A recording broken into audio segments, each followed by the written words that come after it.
This is the best of the Tory Lowe Show on 1017 The Truth and The Truth app. Catch the Tory Lowe Show every weekday from 1 p.m. to 4 p.m. I'm going to get right into it.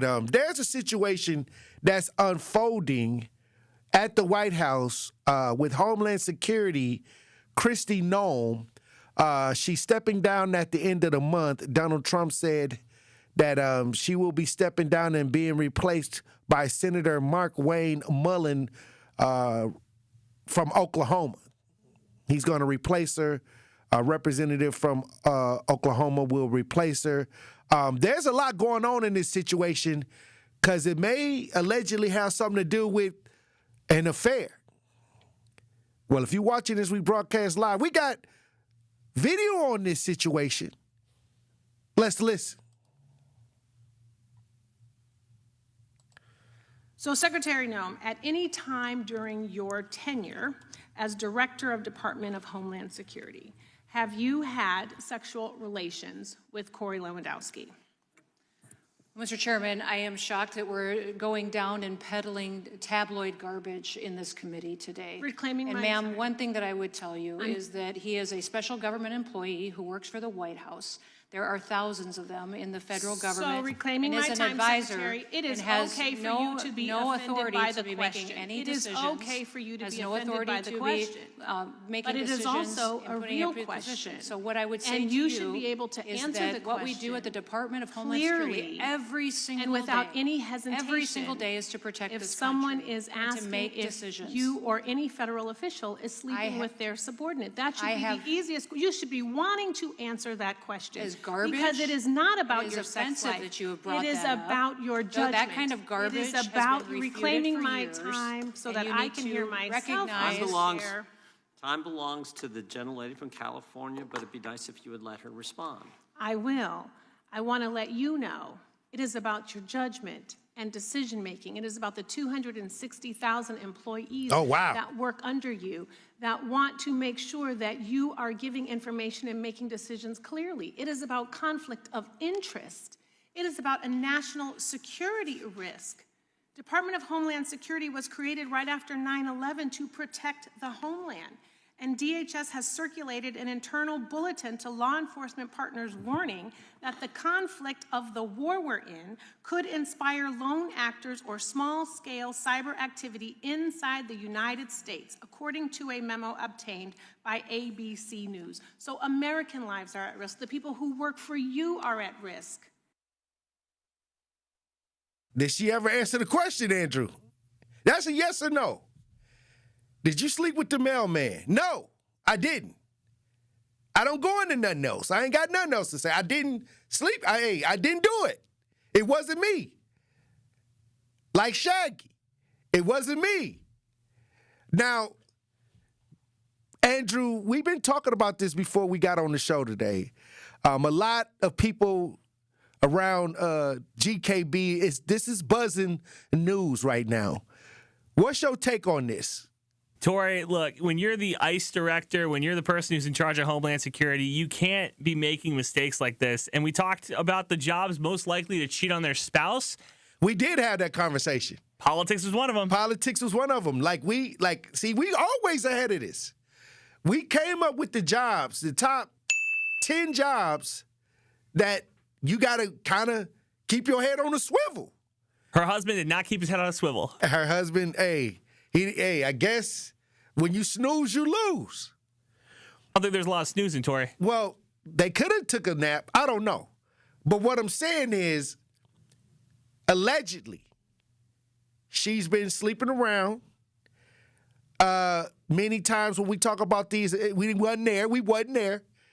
And when they get in these committee meetings, especially being over Homeland Security, they got to ask about this because was you doing it on work hours? Was you doing this during work hours? Was this happening when you supposed to be looking out for terrorists? On the government dime. That's all I'm saying. So she got offended a little bit. A lot of these depositions are going crazy. We just recently had a few depositions that I've been talking about on the show, but here we go again. Kristi Noem couldn't answer a simple question. Were you ever having sex with anybody while on the job? And she went into this whole rant. Soon as they don't say no, you already know it's something going on. And they can't say no because if they find out it was yes, that's perjury. So, I don't know, Andrew. You know, the funniest part about that is her husband was about 2 rows behind her in that hearing. Hey, I'm sure they already had a powwow about this.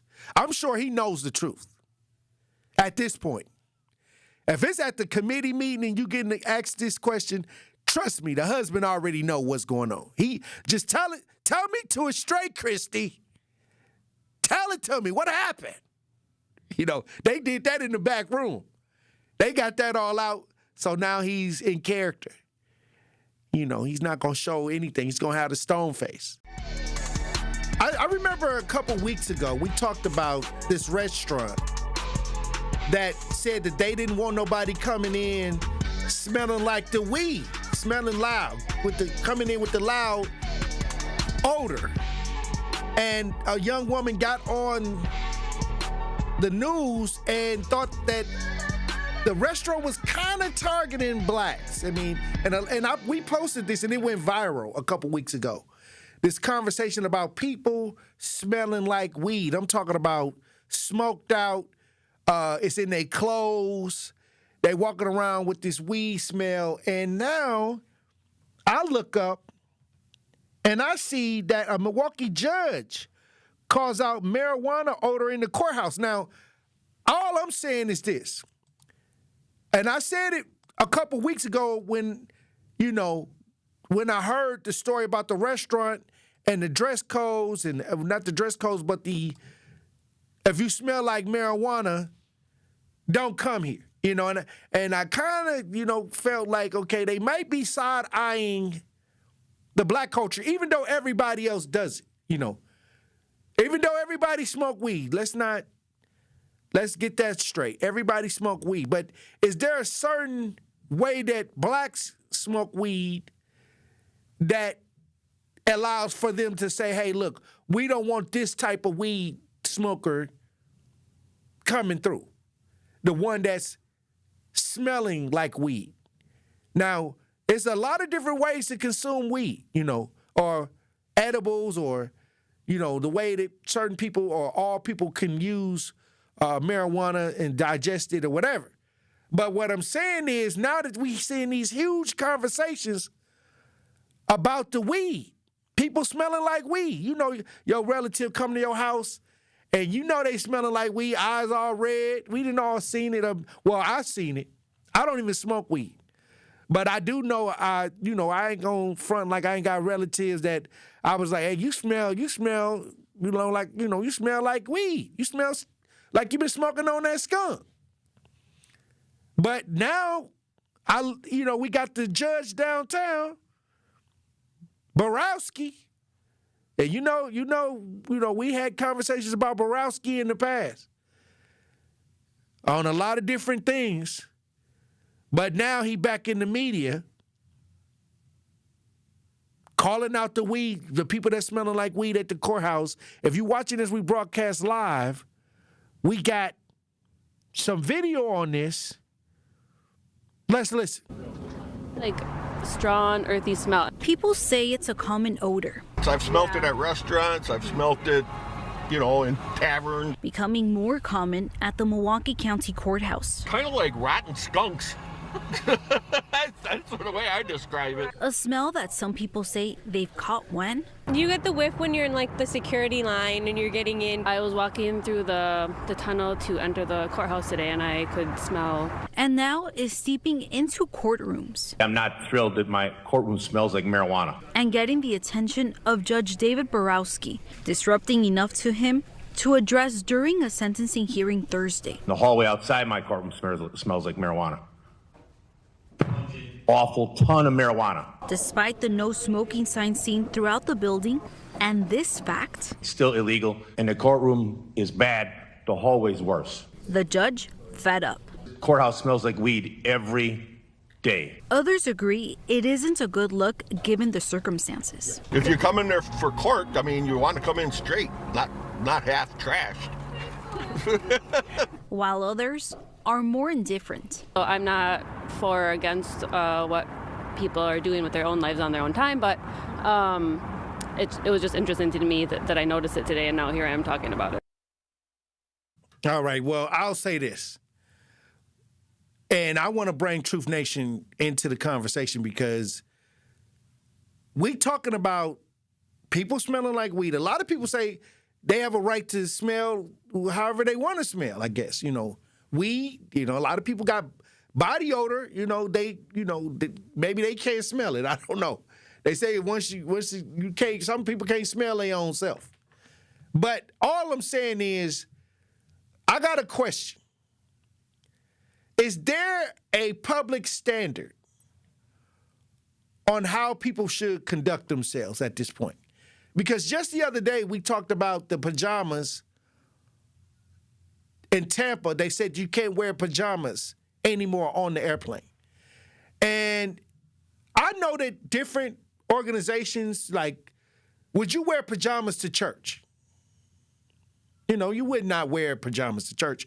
Would you wear pajamas to school, or to work, would you smell like weed at school or at work or, you know what I mean? Like, is there a standard protocol how people should conduct themselves in public?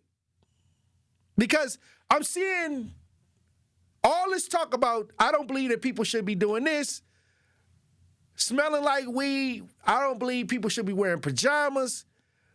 Are they targeting a certain group of people, or is this just common decency?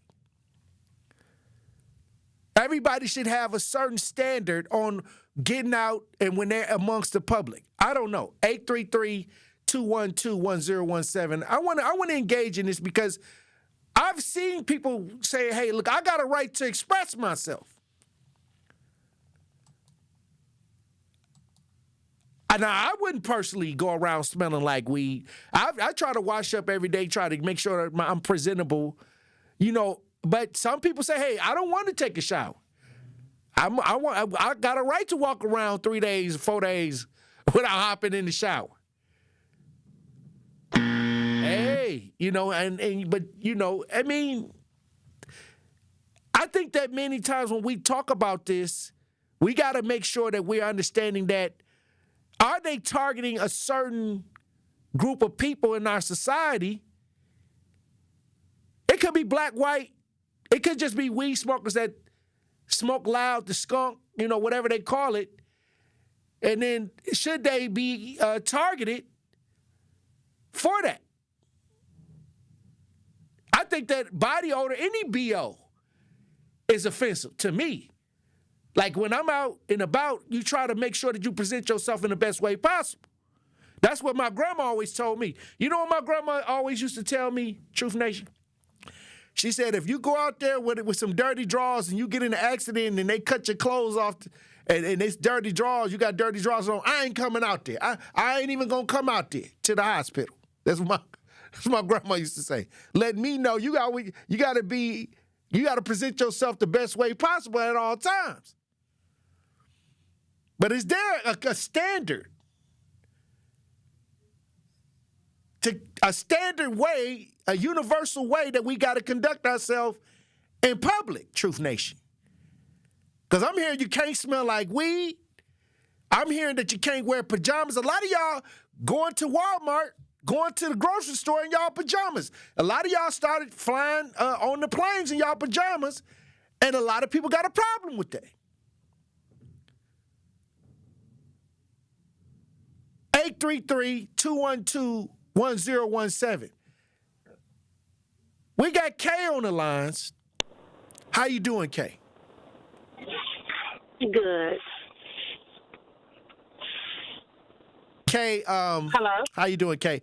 The judge, Borowski, saying that he don't want the courthouse smelling like marijuana odor.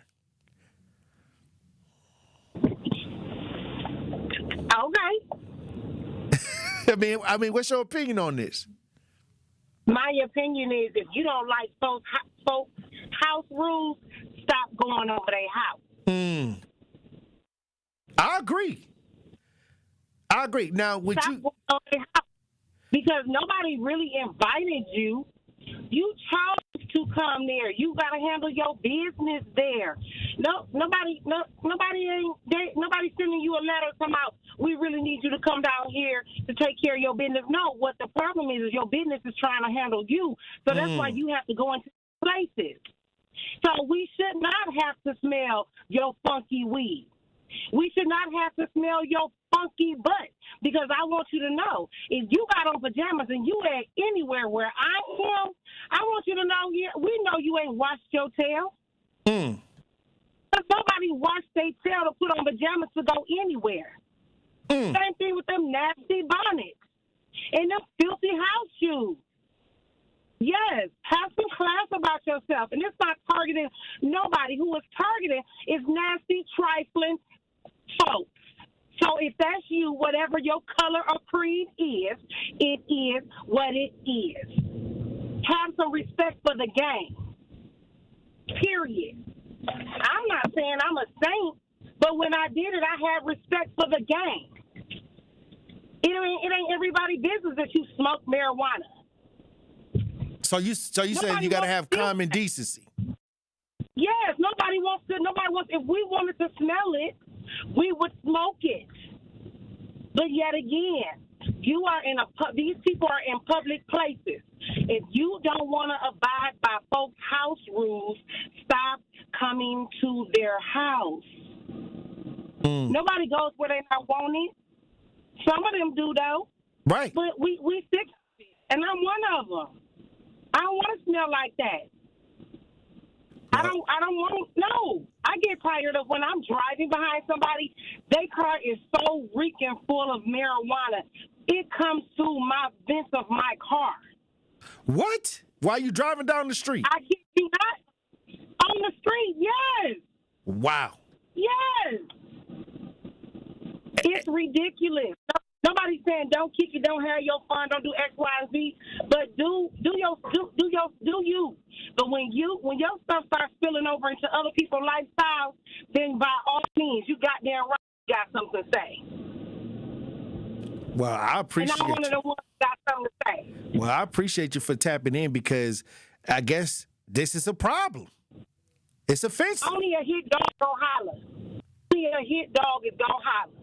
Anybody who got respect for the game already know what it is. But once again, respect for the game. Nobody knows what the word respect means out here. It's a lost generation of folks out here. And they mammy them and they Tappy lost too. Well, K.A., thank you for tapping in, K. Hey. Not really a city girl says she ain't lying. We've been talking about these,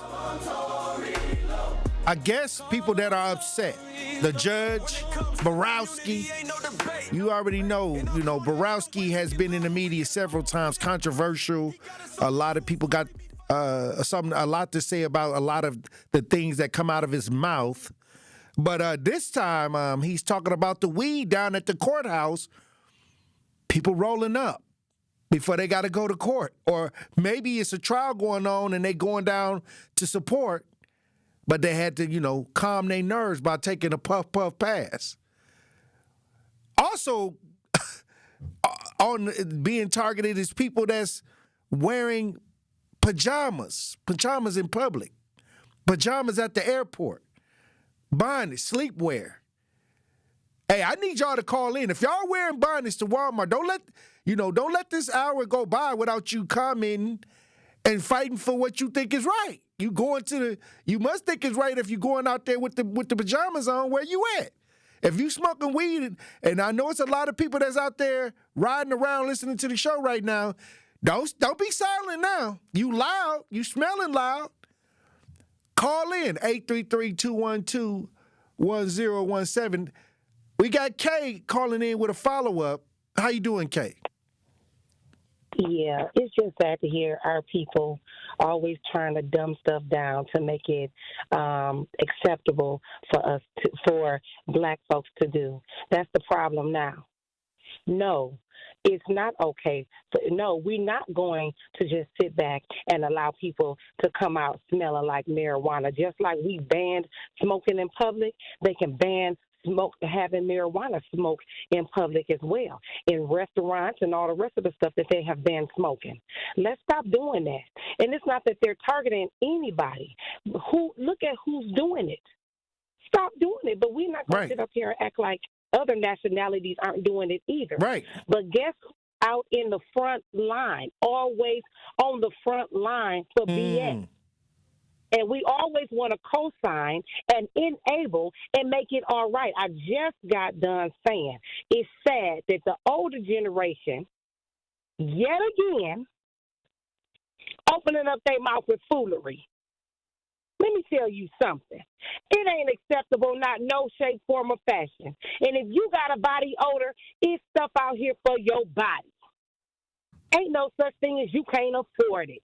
Because it's mighty funny you can afford them funky pajamas and them nasty, what's them things, the mushroom hats on your head. You can afford that soap. It's hyperallergenic products out here. Let me tell you something. People out here that got body odors, it's stuff out here for you. Just like you find where the nearest party is, where you find where the nearest this, that, or that is, go find that soap for your body. Ain't no excuse for nobody to be stinking out here in 2026. Stop enabling our folks, because it's our folks that's doing it. Stop it. And if we can't call our people to the carpet, that's why we got these white folks calling us to the carpet. Because our people, the elders, out here saying bull crap like what I just heard. They can't afford no So soap. it's okay for your grandbaby and your kids to be stinking? That's what you telling me, boo-boo? It's okay for your poo-poo to be stinking? Oh, wow. Because you want to try to tell somebody that's no excuse. Ain't no excuse to be stinking in 2026. And guess what? If you stinking like that, you right. You ain't got no business in public, no way. Stop it. Stop it. It's sad and it's sickening. Wow. I promise you, I love my people to death. But when I hear our people, like that woman that just came off this phone saying the stuff that she said, sometimes it irritates my soul to be where I am. Because we are the only nationality that think it's okay. And we okay with our people going to jail, constantly going. Because we don't put money on their books in jail. But you want to support some babies in your family that's off in college, that's eating noodles every day. They can't barely afford their college tuition. They out here hustling and working 2 or 3 jobs and going to work. But you will accept a phone call from your trifling son who's selling drugs or your peddling daughter who out here stealing and put money on their books. Man, get your life together. Get your life. Well, thank you. Yeah, that's what I'm saying. Oh, wow. Wow. It's always our folks making us look bad out here. Sound crazy. All right, Kay. Hey, have a fun, safe weekend. Hey, you got to, that's why we open up the lines. Hey, if you feel some type of way, you got a chance to talk about it. We got Blake on the lines. How you doing, Blake? Brother Blake. Healing up from my car accident, reckless driving. Here we go. Stop lights. Wow. But I'm good, man. My ribs. Yeah, January 10th, diesel, dually, ran through a 34th and Cherry and smacked my work van, cut me in half. Oh, wow. But I've been healing from that. Yeah, you can't do nothing with broke ribs, man. Yeah, everything was swollen for 2 weeks, but it went down. Calling about, I used to be ignorant. I used to run the block, be on 2-6 off Lisbon before everybody got indicted. And I wasn't clues and vows, candy paint. And y'all seen the video of Gangsta Story, how we used to be with the datings and everything. Right. We used to do our thing. Switch your lane. And see, like when everybody was going skating and everybody was going to the movies and everybody was standing on the corners, we started getting houses, even though hustling wasn't right. And like this morning, I heard y'all talking about yesterday, our first job was hustling. My first job was the YMCA 101. I had my mentors and stuff like that. I chose to run the streets. I chose to run with gangs and blessed to be made out. But what I'm saying is, I was the ignorant dude waiting for the bus, smoking the weed. Then I put it out on the bus, put it in my ear, and get on the bus. Man, you smelling good, man. I know that. Quit being to get out my business. But they see you put the weed out. The older I got, and the deeper we got into the game, we like Ace Boogie. I'm not trying to be in that slight. Mm-hmm. You know, I got shut up at work. But then, like, the way I am now, when we was in the game, we didn't want nobody to know. We had bricks in the car. We put up next to the police in the rental. We just regular people. You know what I mean? Right. You can't be out there flashing, look at me. Then they look at you and pull you over. Then you mad. Half the people out here, cars is bogus, plates is bogus, license don't have, tickets. I'm 54 and never had suspended license. I ain't never had an OWI. Never got pulled over smoking weed. Never got caught doing what I was supposed to do unless somebody snitched me out. And that's what made me, like Nipsey said, I didn't know about Nipsey until he got killed. But my circle has been cut smaller due to the fact of not snitches, but just like asinine acting. That's why when Al called, he got so much to say, because when you smart like we are, man, ain't nobody got time for that, man. I'm 54 years old. I feel 25. What I'm going to do with that, Tory? You know what I'm saying? But like you say, stay away from me, keep your hands off me, and mind your business. Right. Pay your taxes, do your child support, mind your business. Do that at home, man. Nobody want to smell that. I don't even wear cologne. And my nieces call me arrogant. All I wear is deodorant and white powder in the summertime and change clothes. Maybe 4 or 5 times a day. All depends on the weather. But I live like a millionaire because that's how I am. I done had millions of dollars since I was 15 years old. We don't want nobody to know that. And you can't nobody take it with us. But as far as this weed go, they legalize it. Everybody in Wisconsin up north gonna go broke. And everybody that's doing it, don't do it to let everybody know. I got that loud because everything they smoking ain't really good weed. Everything has been sprayed on and stuff like that, man. So I appreciate everybody calling in, but like the lady said, I hate the ignorance of the older people. We never went out with our hair not combed. We never had dingy clothes on. And then if our pants got ripped, they selling them ripped up now. And these dudes running around here with the hoodies and dingy, and their hair stinking and sour, smelling like oatmeal cakes in the YMCA. Oh, wow. And then these girls out here with no bras on, no panties, flip-flops and Crocs with these bonnets, man. Then you wearing these dudes getting these man buns and stuff with these bonnets, too. It's a lot of people aggravated and irritated, G, but people got the right to keep you out the way they are, because that's why it's called business. All right. Thank you for tapping in, Brother Blake. Hey, look, it's a lot of people sounding off. I'm looking in the chat. Not Really a City Girl says there's plenty of hyperallergenic products on the market. Go find a dermatologist. All says pajamas are outfits now. I seen a couple dressed in matching pajamas and shoes. Hey, Judge Borowski on talking about, hey, you can't be smoking that weed in the court, coming to the courthouse smelling like that weed. A restaurant a couple weeks ago said you can't come in a restaurant smelling like weed. We got a place in an airport, Tampa International Airport, saying that you can't wear bonnets and pajamas on the plane. But they got snakes on the plane. I'm just Hey. Well, look, we got Kurt. Kurt wants to chime in on smelling like weed. Is smelling like weed offensive to you? Hey. How you doing, Kurt? Hey, I'm doing good, Tory. How are you? Blessings, Brother Kurt. Yes. So let me tell you something. This is actually kind of ridiculous. This weed smell, it's really overwhelming now. Like 5-10 years ago, we didn't have this issue, right? I go to the convenience store. I go to the grocery store. I go to the gas store. I can't even pump my freaking gas without the weed smell, you know? Oh, wow. So you saying you smelling it everywhere you go? Dude, like, I'm not even kidding with you. I go to the freaking stall in the bathroom, weed. Like, it's kind of ridiculous. What do you think is the difference? What do you think has changed over the years?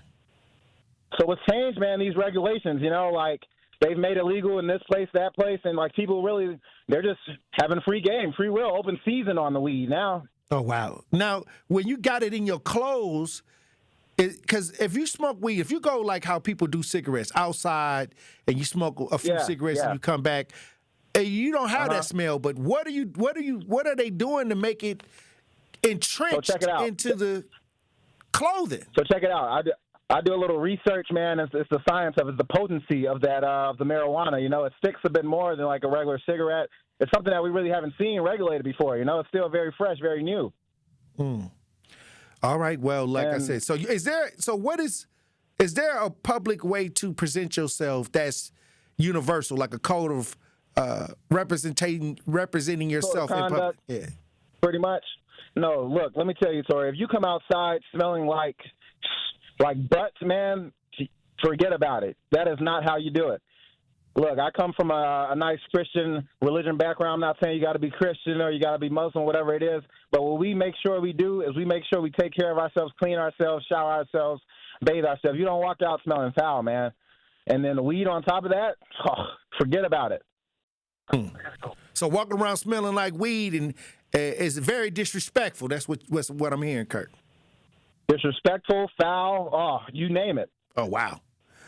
All right, Brother Kirk, I appreciate you for chiming in. Have a fun, safe weekend. We got Al on the lines. Let's get Al in here. Al, what's really going on with this, Al? With the weed, with the in Tampa they banning the pajamas. I think personally it's trifling, it's ghetto, it's uncool.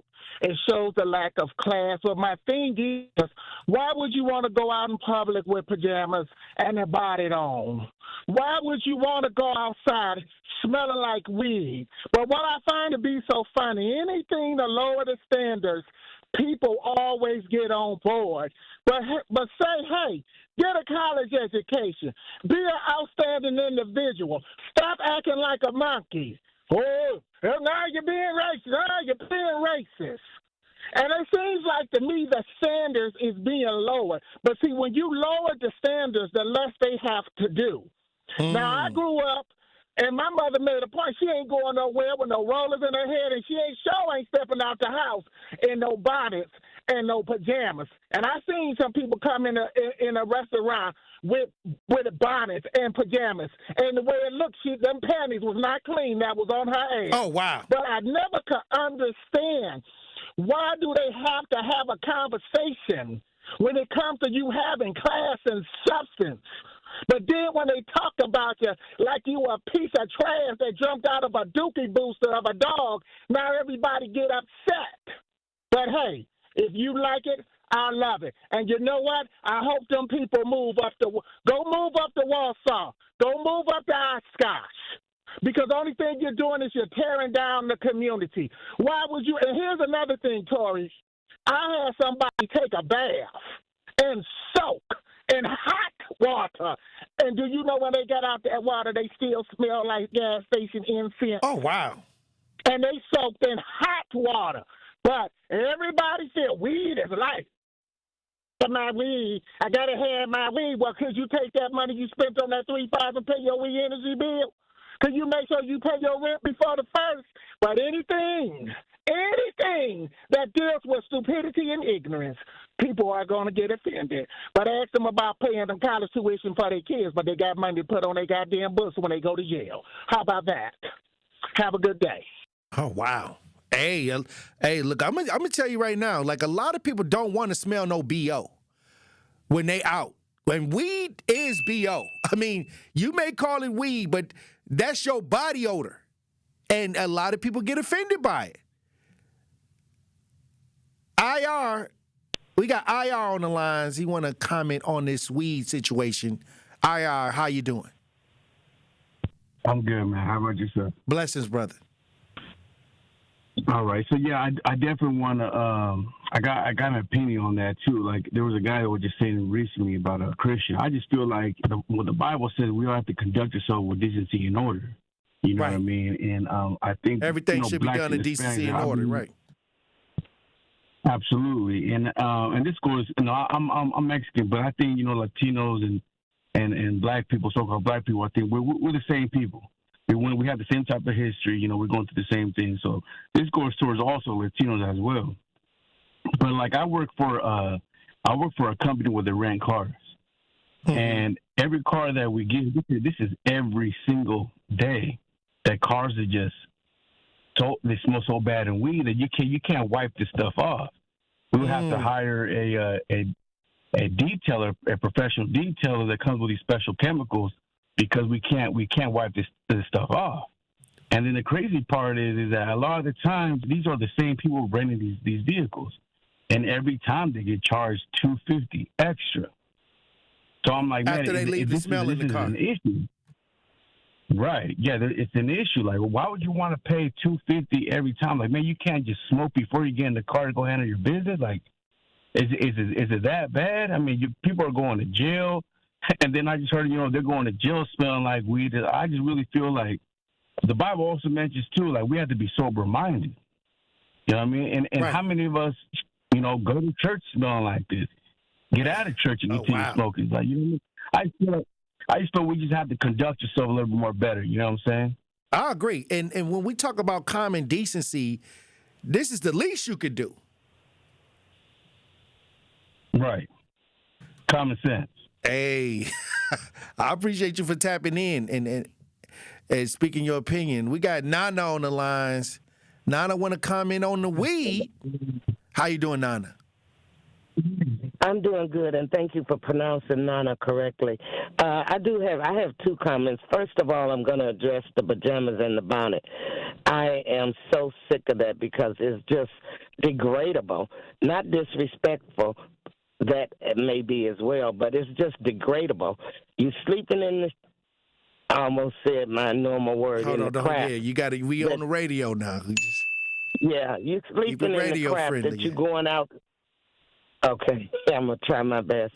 You sleeping in the crap that you going out shopping in. You getting up in the morning with your pajamas on, slept in them all night, and then you going out in public in them. I don't even know what started that. And the bonnet thing, like I said, and it's mostly women. I'm seeing a few guys wearing pajama pants now, but the women, I mean, carry and present yourself as a woman. Get out of that stuff. And then with the weed smell, there's nothing you can do about that except for wear a mask. I can be at a red light in the summertime, and the car next to me, windows can be up, and the weed scent coming from it is so strong. Wow.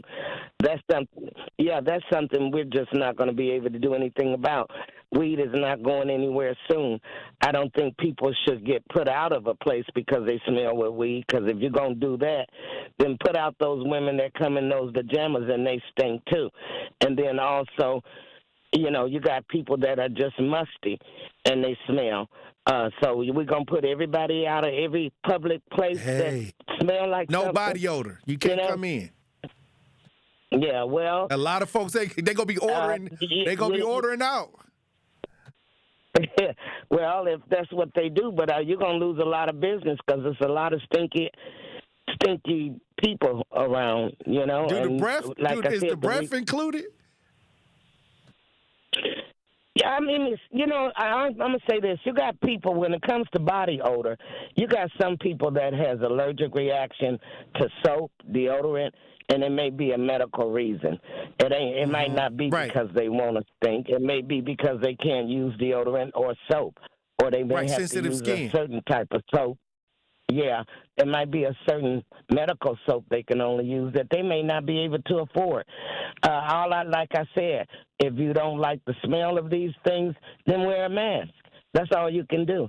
But I don't think anybody should be getting put out of any public place, any place, just because you have a certain kind of odor that some people don't like. That's just my opinion. Well, and the weed, I can't stand that smell. I can't stand that smell of weed, but it's there. So sometimes I smell it so strong when I'm on the side of a car at a red light, it makes me think I might fail my damn drug test. You get a contact.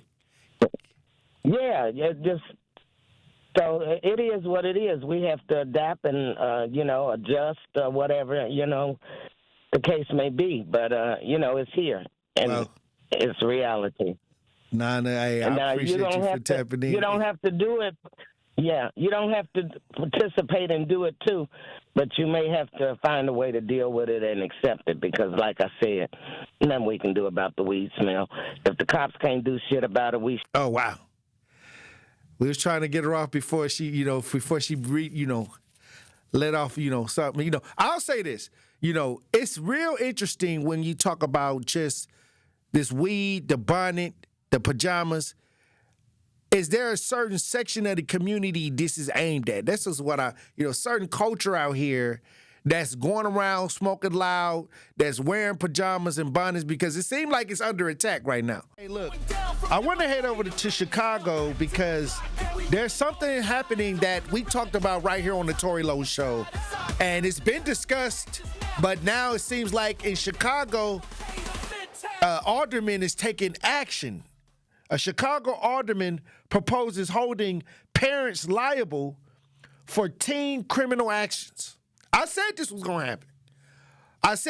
to happen. And I always thought it was going to be if it was a great injury, great bodily harm, or death. But they're saying that they're going to start holding parents liable for teen criminal actions. So that could be stealing. That could be any list of things that your teen is doing while you're the guardian. Hey, this is something that's on the table in Chicago. I want to get this video up,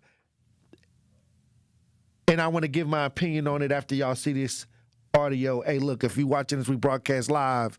Let's listen. Be the first to say that I do not want to criminalize parenting. What I want to do is wake parents up. Alderman Ray Lopez introducing a new ordinance in the Public Safety Committee today that could hold parents liable for the criminal actions of their children. Previously, this council has in fact instituted laws that also hold parents accountable. We saw that with spray painting and graffiti, where parents would be held accountable for what their children were doing on the streets. And it led to a precipitous and immediate decline once parents were being brought into the equation. Under the proposal, for example, if a child is involved in a teen takeover and committed a criminal act, their parent or legal guardian could face a $1,000 fine, community service, and court-mandated family and parental counseling. I can't support it because we're looking to hold a parent liable as if they committed the act themselves, which I believe will fall short of being constitutional. You're letting him go out late at night, doing whatever. You don't know what he's doing, but he's doing something. If you're allowing a 16-year-old to be out, let's just say at 2 in the morning, and he does something really bad, are you somewhat responsible? I would say yes. Hey, they having the negotiations on that now.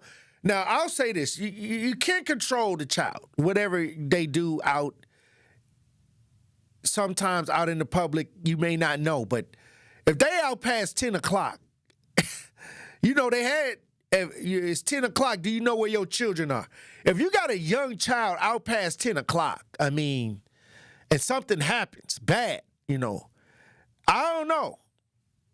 I may have to really look into some of the details when they start passing laws like that, because it's got to be a frame, some kind of framework on it. It can't just be random, because all parents are not bad parents. Sometimes you can be good parents and your child gets out here and does something that, you may not even have any control over. But at some point, like when I say, hey, look, you got to be in bed by 10 o'clock. You can't be out running the streets doing wild stuff late at night, and you a child. So what is that? I'm not saying, maybe they need to examine a little bit more detail, but I'm not for putting all the pressure on parents like that. But at some degree, if anything happening after 10 with your child and your child is out there in the streets and you ain't reported them missing, I'm just saying, what is that? Somebody let me know in the chat. I'm probably during the day if something happened, maybe, it may not be on the parents because the kid can get out there, be influenced by peer pressure.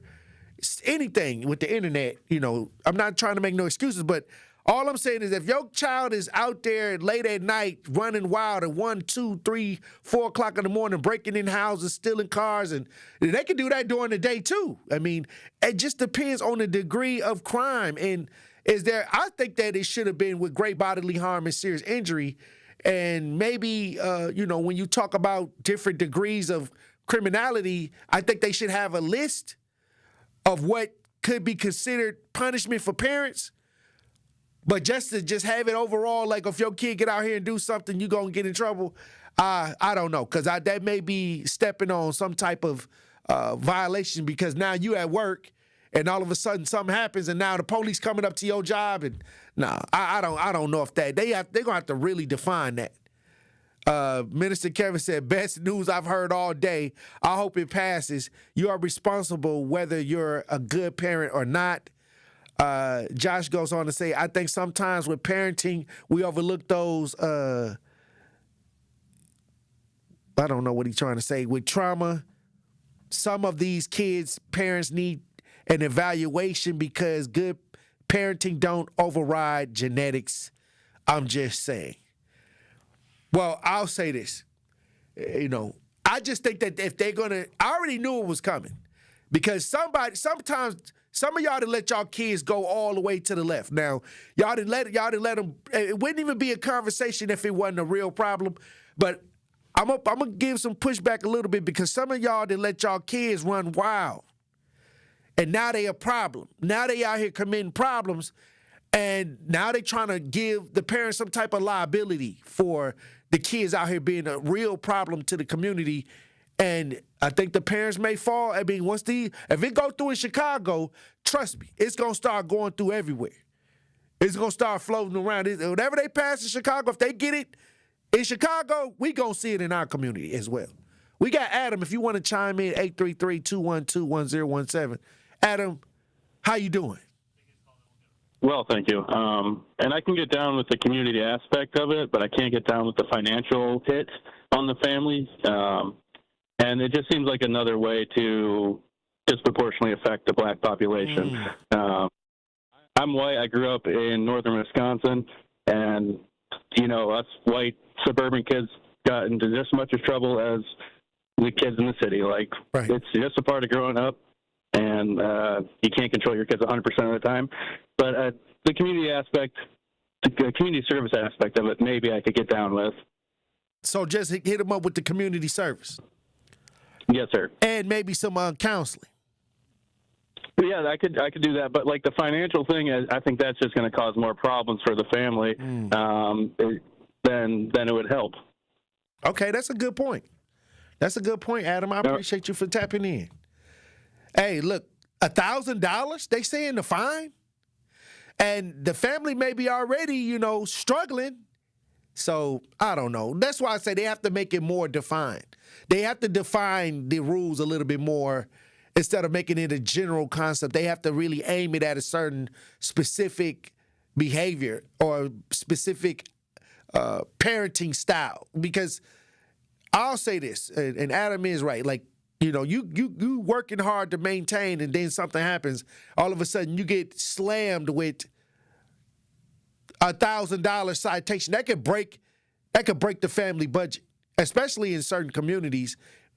But like I said, I think that the community service and maybe the family counseling, they have to take some family counseling and do a couple 100 hours of community service maybe at first. But if it's a repeat, then maybe the fine should kick in. I don't know.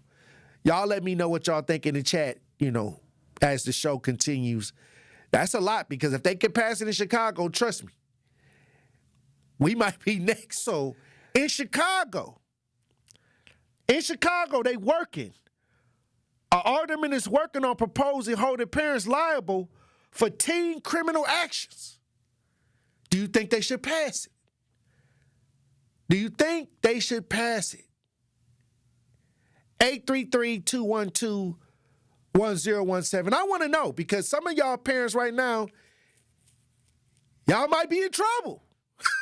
If this happened, y'all might be in trouble. I heard to where they said it may be $1,000 fine. $1,000, Andrew. If your kid get out here and get caught up in some criminal behavior, they may send you a $1,000 ticket, and you got to do community service, and you got to go to family counseling. It kind of goes back to what you're saying, though. There's levels to this, right? Right. I'm hoping that, we can talk about this because this is on the docket, Truth Nation. And Milwaukee becoming a sanctuary city just happened. We always, to me, operated as if we were a sanctuary city. We just never really came out and said it. But now, since we declared sanctuary city, do we have millions and millions of dollars going to undocumented migrants? I just want to know. What does that look like? You know what happened in Chicago with the migrants, with the budget spending a lot of money on this situation. They claim to be a sanctuary city. Do this open up the wallet? I want to know. What does this mean for Milwaukee moving forward? We got Gary on the lines, holding parents accountable. How you doing, Gary? Hey, Tory, good. How's it going, man? Bless us, brother. You know what, man? That's a tough one, man, because it really is, because kids can be raised in the right environment and everything, man, and just make bad decisions, or, not be raised in the best environment and make bad decisions. So that's a tough one, man. That is tough. You got a lot of peer pressure. There's a lot of peer pressure with these kids now. Definitely, I'm 67. Definitely a lot more peer pressure on these kids now than it was when I was going to school. But one thing I wanted to say, which really kind of tripped me out, is I think about 2 years ago when they tried to start back up this curfew thing. I don't know if you remember. Right, they did try to. How long ago that was? And they had Jeffrey Norman tried to announce it. I don't know how well it went, but yes, I do remember. Yeah, and so when they were discussing that, they interviewed this one black lady. They interviewed her and asked her what she thought about it, and she said, "I don't know where my kids be at." Something like that, and I was just like, that just blew me away, man. She like, no, because I don't know where my kids be at, and I was like, man, this, that's ridiculous. Especially when you talk about kids running around late at night after 10 o'clock or so, just you don't know where they at. That to me, that's an issue. Yeah, that's just it blew my mind to hear a parent say that she don't know where her kids be at. It just blew my mind to hear that, man. Wow. Well, it's tough because it's so much going against just parenting nowadays. But you got to do something. These are your kids. Your kids out here doing things that's causing harm to citizens out here, and how much responsibility does that fall on the parents? I'm hoping we can have a good discussion about this, because pretty soon it's going. If they pass this in Chicago and then they come to Milwaukee, speak now or forever hold your peace, because you can have all of the thoughts in your head that you want to have, but then eventually, if this go through, because they see that these young people have become so much of an issue that they got to start passing policy. And I'm going to tell you right now, is this going to be for every child, or this going to be targeted in black communities? And they used to make laws specifically for blacks. So a lot of people think, this going to be everybody included in this. But they can pick and choose to enforce it on who they want to enforce it on. Let's not forget that.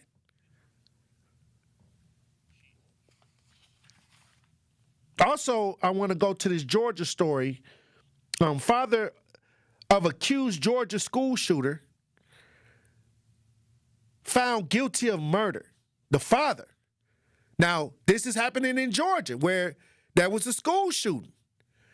And now they're saying that the father of the school shooter, the person that went and shot up the school, is found guilty of murder.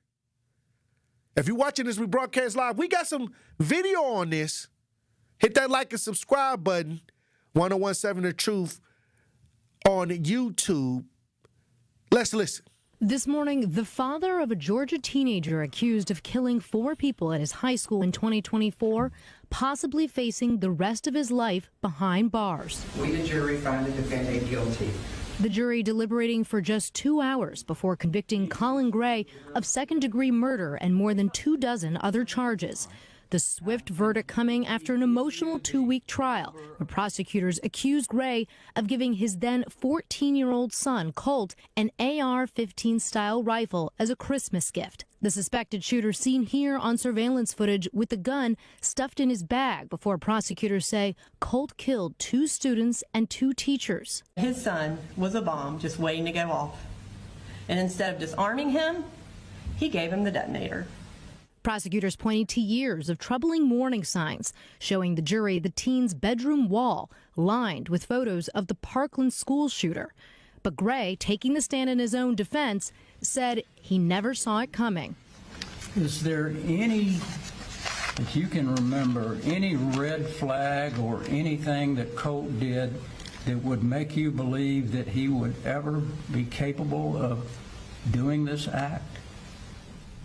No, I struggle with it every day. He's a good kid. He could do something that heinous. Like, I don't. All right, so even with him being sentenced, he fighting for his life, he still said his son was a good kid. They ain't gonna never throw their kids under the bus. He shoot up a school. He just had some issues, you know. How do you not know if your son got pictures of somebody that did something heinous to people on the walls? News articles. So you never went in your son's room? I doubt it. As a father, I doubt it. I doubt it. It's too late now. You on trial, you know. Like I said, should parents be called to the carpet for their children's criminal behavior, violent behavior? It's happening. Father just played the video. Father on the stand, even though he's facing years in prison for equipping his son with an assault rifle that went and caused damage, he still said his son was a good kid. A lot of y'all come on the air and don't give kids that kind of empathy. Y'all ready to throw these kids under the bus. We got Keisha on the lines. If you want to join the conversation, 833-212-1017. How you doing, Keisha? I'm good. Do you think that parents should be held accountable for children's criminal behavior? Of course I do. Of course I do, because there's no way that you don't know what your children are out here doing. And it's your responsibility. It starts at home. It's your responsibility to rein them in, pull them in, and get control of your kids. How you not gonna know where your children are? Like, it's too much out here. You got your kids' locations. Their children got phones. They could be calling. They could be checking in. When my kids was growing up, my kids had to be in the house. I had to know where they were. I had to know where they were at all times. They used to crack jokes and be like, "You a helicopter mom." That's all right. I know where my kids are. And how did they turn out? They're fine. All my babies out here productive. I got 2 babies that's graduated. I got one that's in the medical field. I got one that's on his way to his secondary school. He's getting his master's. I got one that's, she's a teacher, and all my children are out here productive.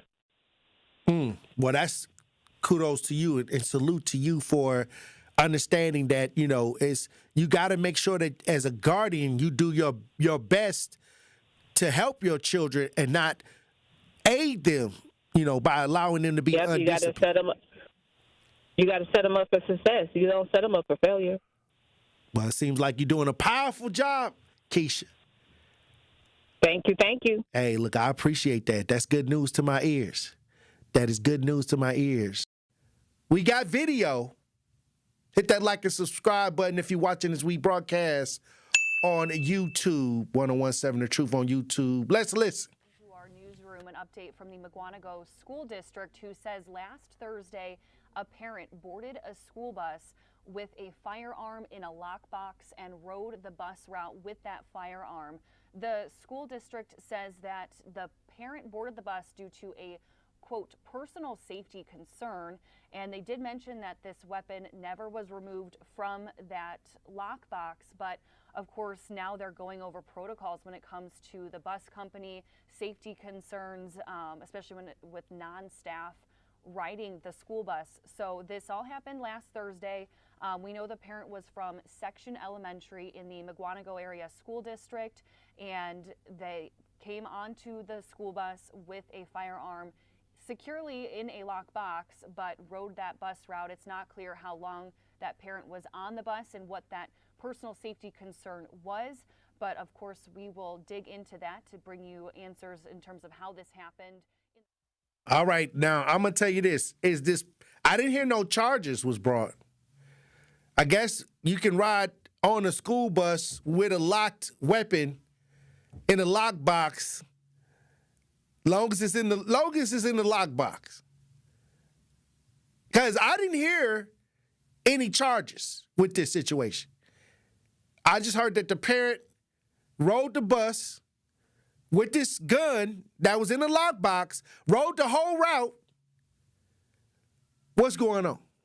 Tory, if my kid was on a school bus, I don't care who the parent is, I don't care where the lockbox is, I'm upset. I mean, what was the situation? Was it bullying going on? Was it something going on with his kid?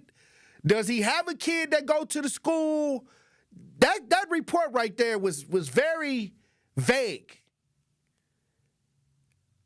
I need to know more details. They saying that they're reviewing policy, bus driver policy, what the bus could have done, but the bus driver could have done. But what I'm saying is, where is there charges for this? So if he had the weapon locked up, you can get on.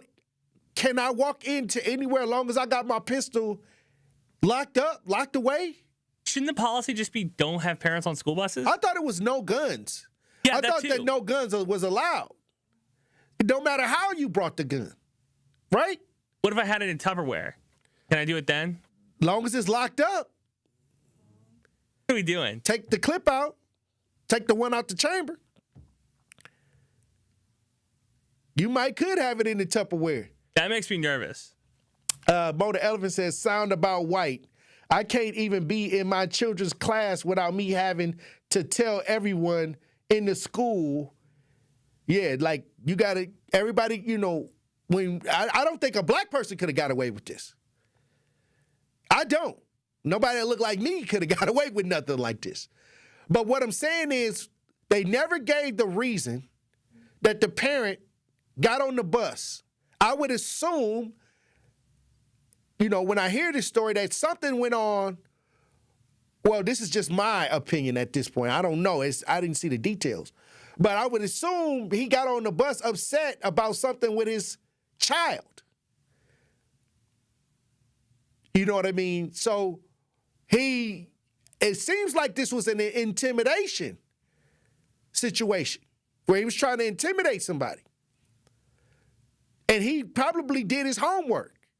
He probably was like, okay, if I get on the bus with this gun broken down in this safety box, I won't get charged. Because I don't hear charges. But are you trying to intimidate a child at that point with a gun? That's why I'm trying to figure out. Okay, so let's say the scenario was bullying. Right. And his child was getting beat up. He called. He probably had a few conferences and nothing happened. Well, I'm going to take matters into my own hands. Because, as a protector, as a parent, a lot of parents get up there and they go show out. I done seen some parents get on the bus and tried to beat the student up that was having a conflict with their child. I don't know. This is allegedly. I don't know if this is the same situation because they didn't give a lot of detail. But what I'm saying is, for him to bring the pistol on the bus in a lockbox, that's a bit too extreme for kids. For kids. I mean, just his presence alone on the bus, riding the bus with his child, should have done something to show that the child had support, if that was the case. So I think we need to hear a little bit more about what took place with this. I think that they should have been more, probably why the parent was on the bus. That would have made a little bit more sense. But I don't think in no circumstances should you threaten to shoot a child psychologically, even if it was a psychological move. But and I'm not for this. I'm not for nobody involving guns when it comes to kids, especially an adult. But I deal with bullying in schools, and I had a whole show on this saying, why haven't they gotten a bully? Not to say that this is the case. I don't know if this is the case or not. So don't associate what I'm saying with that because I don't know. But I would say this. I don't understand why they haven't gotten bullying under control after all these years. A system in place to be swift and deal with a bully effectively at this point. After all these years. We've been doing it like 100 years. I'm just saying. That conversation been going on since I was a kid. That's all I'm saying. Like, why haven't there been something to, how come we haven't gotten rid of the whole bullying concept at this point? All these professionals, all these teachers, all these minds, all these educators, and bullying is still a problem. That's all I'm saying. Reginald in the chat says, school is starting to sound like a dangerous place to be or travel to. All I'm saying is, if he was on there trying to defend his child, let's say that, because that's the only thing that makes sense to me. Because I'm finna ride a bus today with my gun in the lockbox. Like, no, there's something going on. Well, I'm just thinking about the parent of the kid who's like 2 seats behind this, right? Like, do I now need to ride the bus so that my kid feels safe if another parent shows up? With your lockbox. Exactly. Hey, unless your kid the bully, I don't know. I'm just saying, like, a third. But if you got the kid that's going and bullying kids at school and this happened, what should you educate your child? Yeah, because it could have ended up nasty. I don't know. Hey, look, I'll say this. I couldn't have got away with it. I'd have been thrown down with a knee in the back of my neck if I had a did this. If I got on the school bus with a locked gun case, where even the gun was locked up, clip out, nothing in the chamber, all they would have seen was black man with a gun. As soon as the police would have showed up, and then the fact that he was able to ride the whole route like this. I would have been at 2 stops. The cops would have met me at 2. I'd have hit 2 stops, and the cops would have been there. He rode the whole route. So this sound about white, though. That 47-year-old woman could have been alive to this day if she had a calmer demeanor and handled the situation where just get the license plate, get the information, and keep it moving. I want to talk about this story because it was going viral over the weekend. A Milwaukee woman unalived after pulling a firearm because of a car accident that took place downtown. This is a situation that Minister Kevin referenced at the top of the show. And this is something that I feel we could have probably avoided this with calmer heads, if calmer heads would have prevailed. But once again, a 47-year-old woman killed in Milwaukee's Milwaukee's Deer District Saturday night. We got some video on this. I want to talk about this. We got some video and audio on this. If you're watching this broadcast live, hit that like and subscribe button. Let's listen. This intersection, Velar Phillips and State, sits between the biggest downtown venues and places to hang out. I think there's just a lot of foot traffic. Maybe the event drew more attention. Who knows? Saturday night, it was the center of a fatal shooting. Police say just after 11:30, a 47-year-old was shot multiple times at that intersection and died. It's sad, it's today's world. Police aren't saying what led up to the shooting, but some people say it's nothing new. This is a story going on. Water Street, 3rd Street, Brady Street. Somebody's always getting shot. Saturday was a busy night in the Deer District. The Admirals played at home, there was an elevation worship concert at Pfizer, and it was opening weekend for the new Landmark Credit Union live venue, where boss man D-Lo had a concert at 8. Police didn't say where the victim was going or coming from. You want to be able to come down here and unite as one and come together as a city, but when things like that happen, it's tough. Now, when I was scrolling online, somebody had video footage of this. There was actual video footage of this, and you know, we'll play a little bit of it if you're watching as we broadcast live. We won't show the actual shooting, but we'll show the argument. It looked like there was a kind of like a fender bender that took place from when you look at the video, and then you see a woman get out the car with a gun, like with a weapon, but she's not aiming it, she's pointing it down. And I can't see the other driver from the other car, but I can see that there's an argument, there's words being exchanged, but then, you know, then she was shot. But what I'm saying is, when people get into car accidents nowadays, and you know, people are already upset, and then you get out and there's guns being shown. That's not safe, you know, to pull out a gun as some type of form of intimidation, because it can backfire. You know, it's just one of those situations where I wonder, you know, I think that person was thinking about what they possibly had, but they didn't consider what somebody else possibly had. So this is why I always tell people, like, you gotta keep calmer heads, and you know, maybe she would have been alive, or maybe she would probably have lived to see another day. But when you come out and you pull out a pistol or gun, even if you have concealed carry, that doesn't mean pull out your gun. You know, like, let people see your gun. And concealed carry means to conceal it. I see Mark in the chat. He made a great point. He said, people, you know, have low comprehension skills. Conceal and carry means to hide the gun, doesn't mean you can shoot the gun. Well, I'll say this. This could have been resolved in a different way. It's only material. Your life is way more important. And once you pull a gun into the situation, into the conversation, anything can happen after that. And now people's lives have forever been changed. And my condolences go to the family of those that have been negatively affected from this situation. But all I'm going to say is this. This is what I'll say. The emotions can run high. And when you put people on the defense, there's no room for understanding at that moment. And when you brandish a weapon at that moment, and when you put somebody on the defense, it doesn't matter what the situation is. You know, people just going to be in survival mode, and it's going to be live or die, went from survival mode to live or die. And I just wish that we could have better understandings when we deal with each other. That's all I'm going to say about that.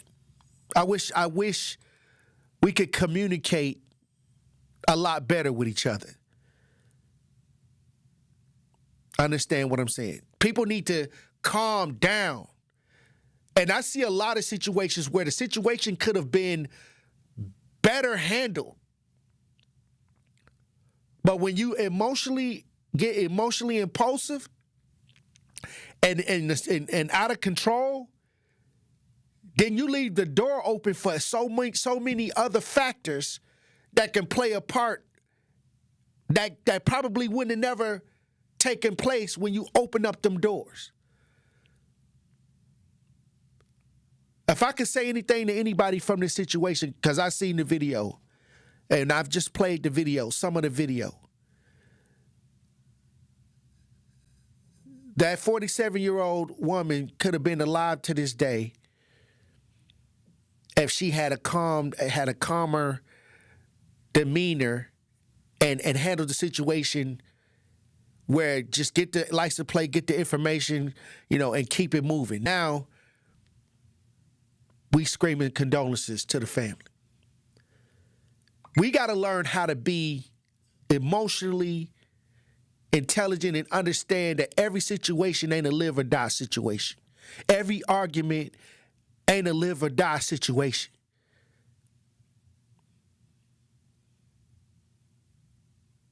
Once again, my condolences to the family, to everybody that was affected negatively from this situation. But in every situation like this, like this is always a message.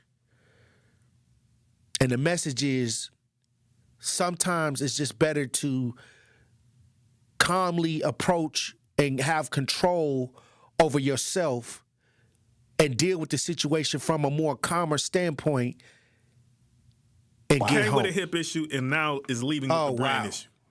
And we got attorney B. Ivy Lamar in studio. There was a press conference today.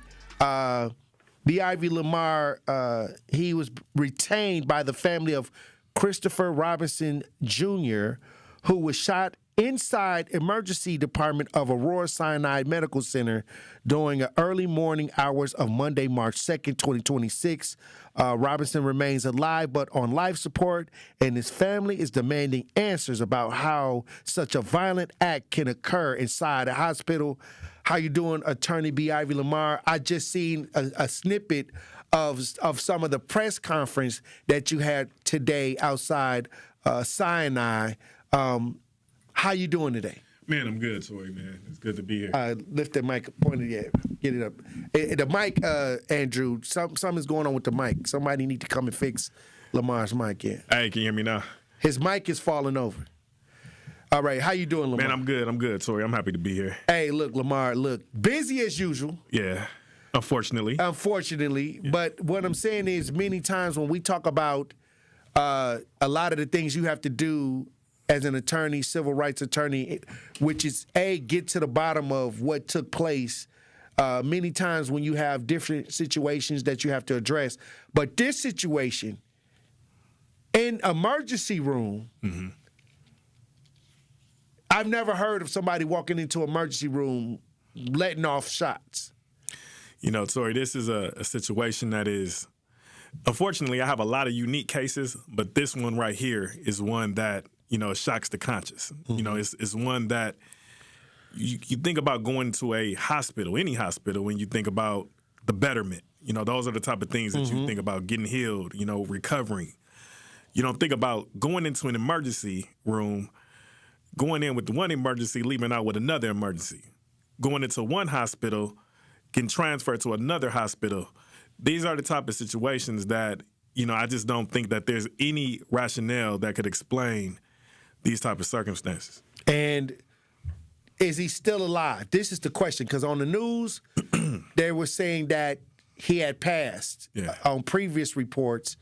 Now the family is saying that he is alive, but he's on life support. That is correct. You know, I can personally vouch that at this moment, he is alive. I personally went and visited with him in ICU, and he is on life support. And, you know, so the family is, of course, faced with a very difficult decision here in the near future with having to make a decision whether to continue life support. But he is alive. So any information or social media, news reports, media that has put out that he's deceased is inaccurate. You know, the family at this moment is still praying for a miracle. Of course, they, you know, understand the reality that they're faced with. They understand the probability of what the recovery would be. So they, you know, I think they're in sense with reality, but, you know, they still are keeping out a sense of hope and are still welcoming prayers and, you know, best wishes from the community. A lot of people are wondering, how do you get shot in the emergency room? Yeah. That's the question. Like, was there something that had to do with the victims, or was this some kind of random attempt that we still don't know about? So that's the first thing that I was investigating when, you know, the case came to me is, you know, trying to understand some type of rationale. How did this happen?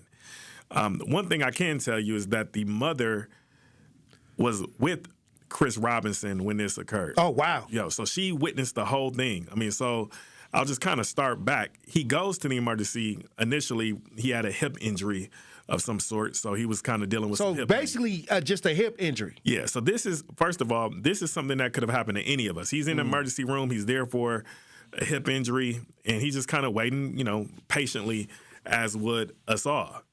So he's there for a couple hours, about 3 hours to be exact, and there's somebody else that had already been in the waiting room. And this is the most bizarre part, you know, and this is coming from the mother's perspective. And, of course, she is emotional. She's in an emotional state. But she is kind of articulating to me her vantage point of what happened. And the individual that she's saying was responsible for this was actually in a wheelchair. What? Dressed in black with a hat, black shoes. He brings out a firearm and at some point, and it's unprovoked. She's saying that it was not a confrontation. There was no type of conflict between Chris Robinson and the suspect in this case. So from her perspective, this was completely unprovoked, and he started shooting randomly. And after the first shot or two, she's saying, from her perspective, that the security and anybody in that room just kind of ran. That left her vulnerable and her son. What? And, this is what she's kind of depicting as to what happened.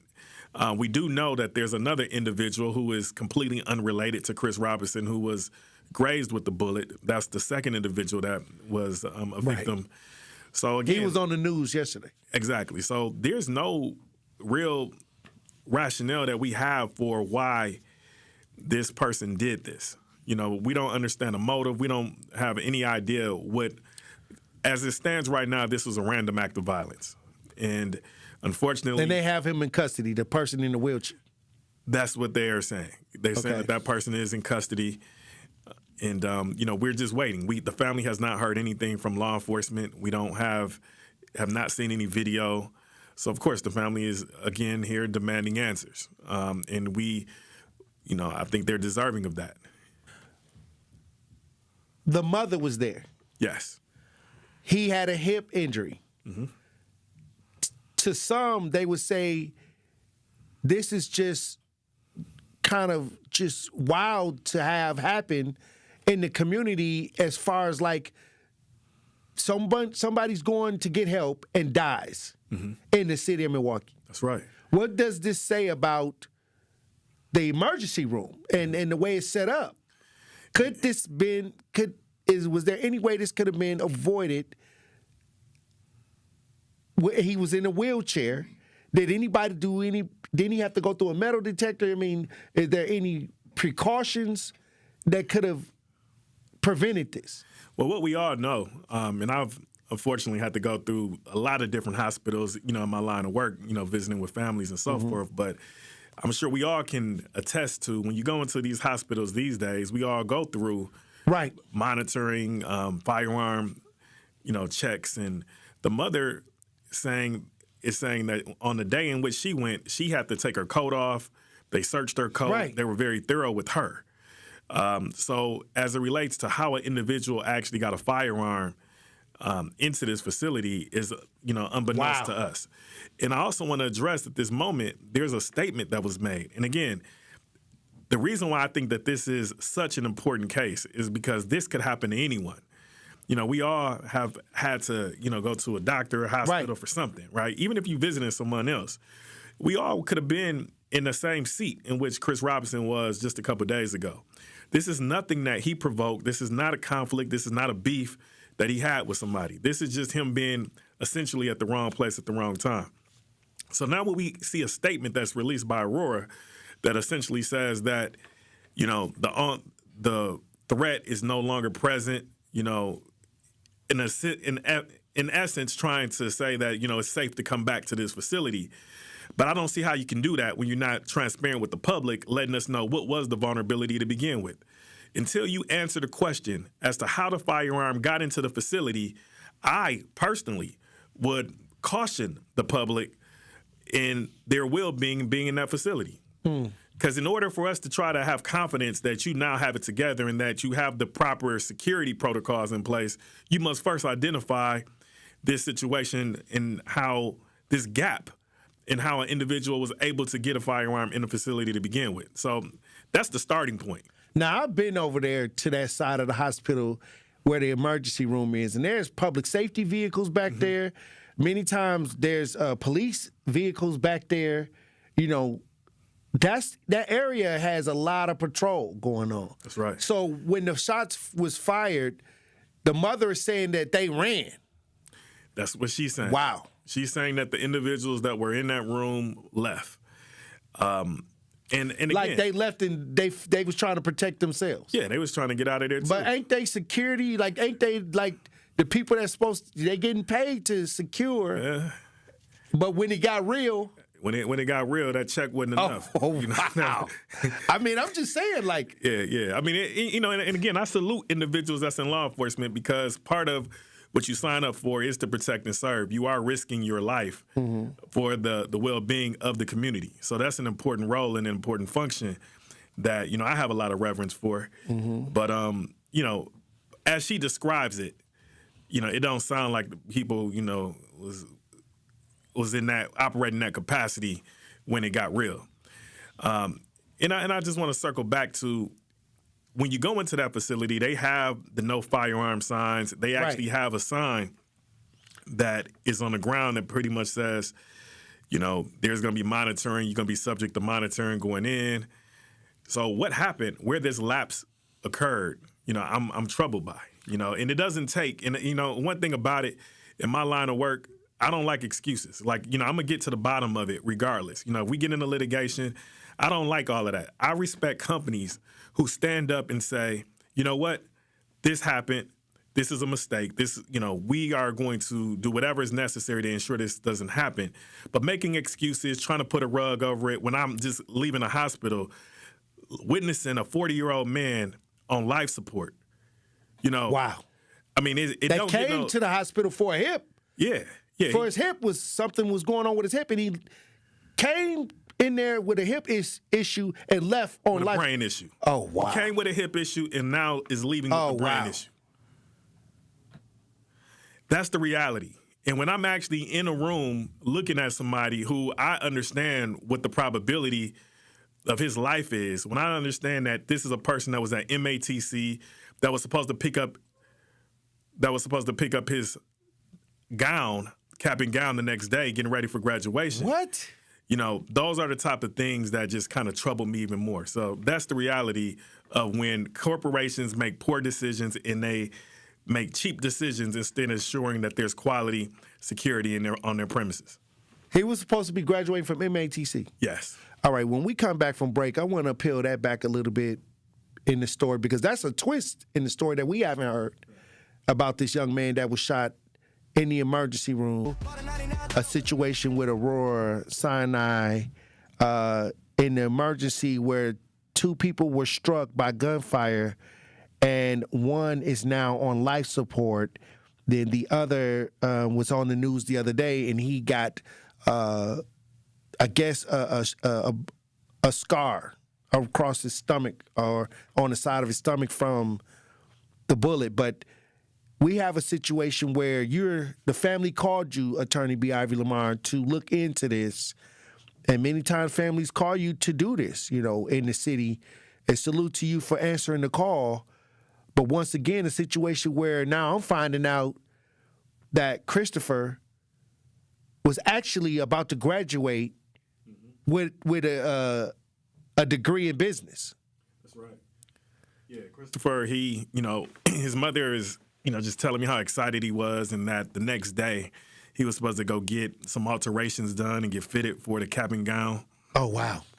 So graduation season is coming up on us and, that was something that he was looking forward to. He also has 5 kids. He got a set of twins. He has up to a 21-year-old, so various ages, and this was an opportunity for him to kind of lead by example, kind of going back to school even at 40 years old. Oh, wow. And getting that degree. And I know that he's also done a lot of work in construction, home repairs, and those type of things as well. His family also tells me, which is, something I think is really unique, especially black men. They said that he was a gymnast. Like he was also in, he was in gymnastics and stuff like that earlier as well. So, wow. It kind of, the narrative that we typically have as it relates to African-American males, I think he was, working to try to defy that in every way that he could. He had a good relationship with his kids, as I understand, and, just a really unfortunate situation. Usually when you hear stories like this, a lot of people will try to say, okay, this is somebody, they had to do something to cause this situation. Maybe it was some kind of disagreement. Somebody did this. No, this was people sitting in the emergency room, a guy in a wheelchair makes it through into the emergency room, shoots innocent people that had nothing to do, from what we know of, with anything. Mm-hmm. And this father, this student, this future businessman is now on life support. Yeah. Wow. And and just having to face his kids, and just obviously we still trying to hold out some hope, but just understanding the realities of this type of injury that he has. When you brain dead and you connected to machines, the probability of recovery is limited. It's not many people that make it out of that, and just coming to understand that this is something that he didn't put himself in. I mean, any of us could have been doing it, could have been in this. We could be visiting somebody at the emergency room. We could be seeking medical attention. Mm-hmm. And while you're waiting patiently, sometimes these emergency rooms take a while. This is the middle of the night, and now he, is going to literally, facing life and death, at this point. He's kind of in that situation where it could go either way at this point. There's something that no one should have to face. Now, there was a press conference today. Do we have any clips from the press conference, Andrew? After the press conference today, what are the next steps? So, from the family's perspective, today, even this evening, I don't know what his status is going to be medically. It's literally minute by minute at this point. They're going to have to make a difficult decision here, whether it's this afternoon, this evening, tomorrow. They're going to have to make a decision. So that's kind of what the family is kind of faced with right now and trying to grapple with. That's where their focus is. As it relates to what I'm doing at this point is, obviously, I have an investigation ongoing. We are getting ready to initiate communications with the hospital. We are also trying to correspond with the law enforcement as much as we can to try to find out what they know. We do know that there's a criminal prosecution that's going on, so we will closely monitor and track that. And we will take every step and look for every civil remedy possible to try to, make this family as whole as we can. I mean, unfortunately, when I think about justice, justice is him living. Justice is him being there with his family.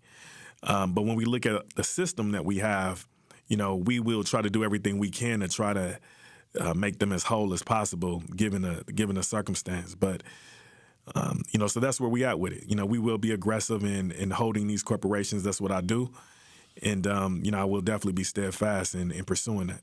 Well, we got some video from the press conference that you had at 2 p.m. If you're watching this, we broadcast live. Let's listen.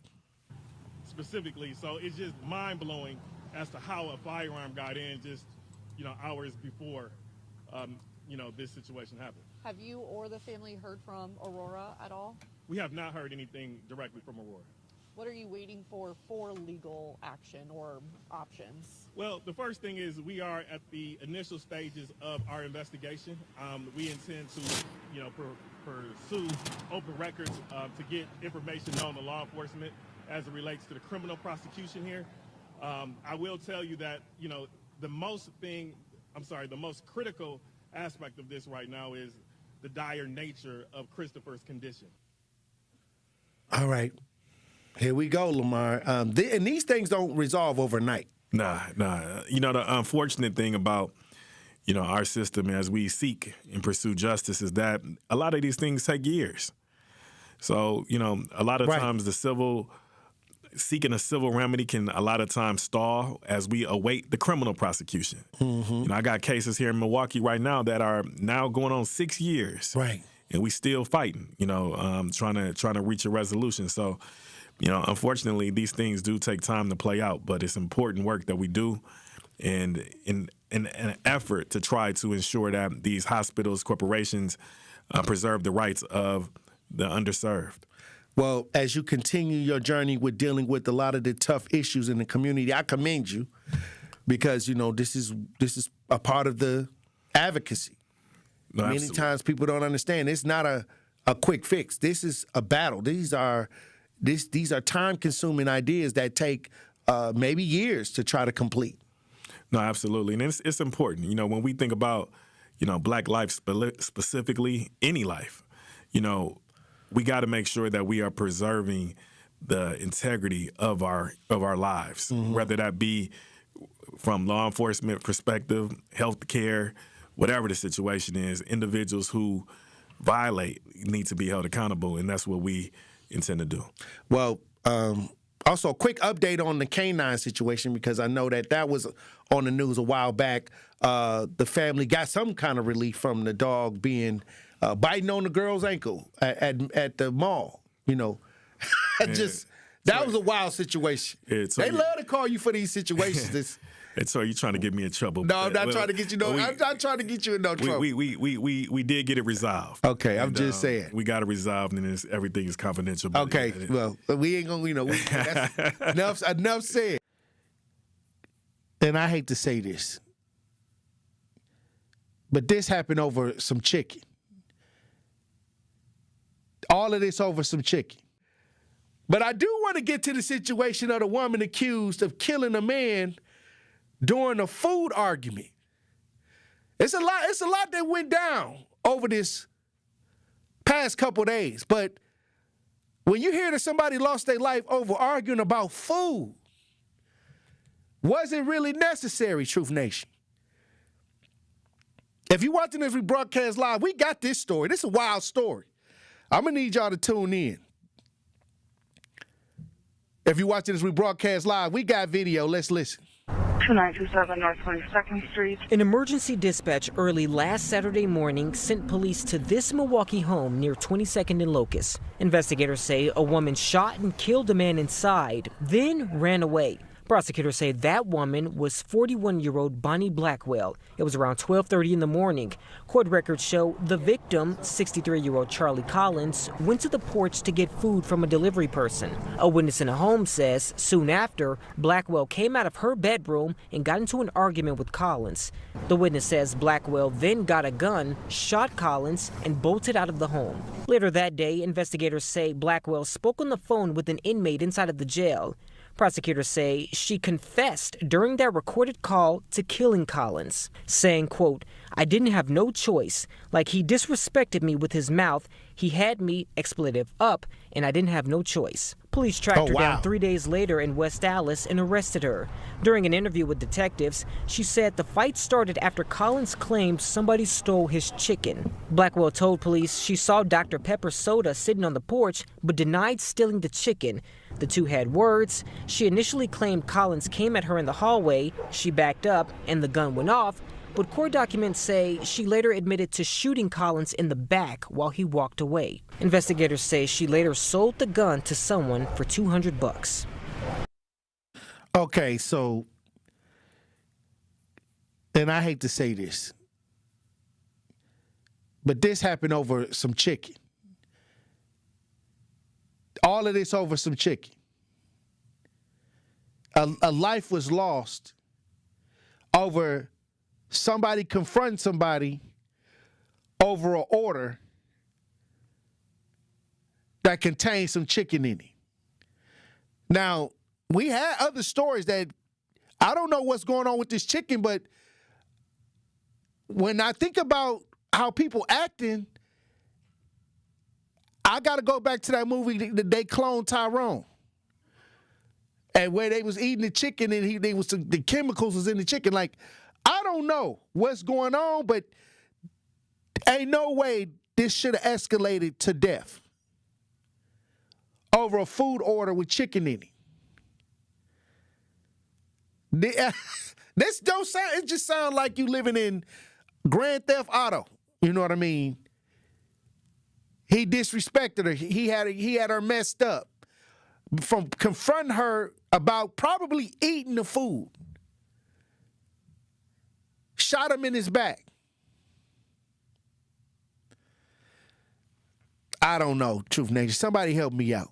Somebody help me out. I think that at this point, when I say it's time to regroup, rethink, and reshape, and retool our minds and changing our minds to change our lives and however that may be, I think it's time to go in a whole different direction when it comes to how we deal with each other, because now if I'm upset, I'm going to grab the pistol. If I'm upset over some chicken, I'm going to break into your car. I'm going to tear your car up. I'm going to lash out.